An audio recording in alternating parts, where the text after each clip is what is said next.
আসসালামু আলাইকুম বন্ধুরা, আজকে আবার ফিরে এসেছি আমরা একটা নতুন আর্ট নিয়ে।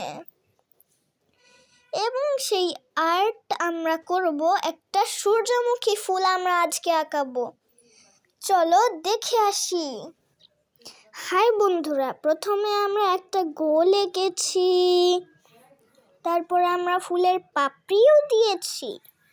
তারপর জানো কি তোমরা, আমরা এই ডাঁটিটা পাতার নিচে কেন দিয়েছি?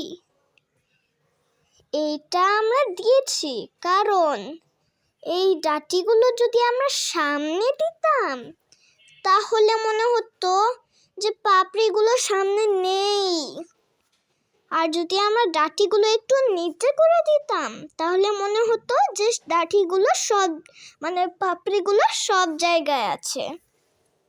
এই জন্য ডাঁটিটা একটু নিচে দিতে হয়, এতে সৌন্দর্য আরো ভালো দেখা যায়। এবং দেখো এটাকে কতই না সুন্দর দেখা যাচ্ছে। এই দেখো, এখন আমরা ডাঁটিতে দিচ্ছি সবুজ। এখন আমরা পাতায়ও দিব সবুজ। কত সুন্দর দেখাচ্ছে ডাঁটিটা, দেখো দেখো তোমরা।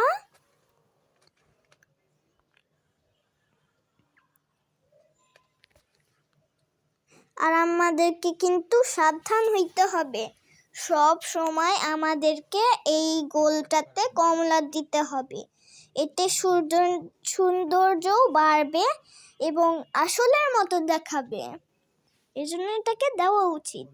এবং পাপড়িগুলোকে হলুদ এর দিকেও বেশি জরুরি, কারণ এটাই হলো সূর্যমুখীর আসল রূপ, হলুদ।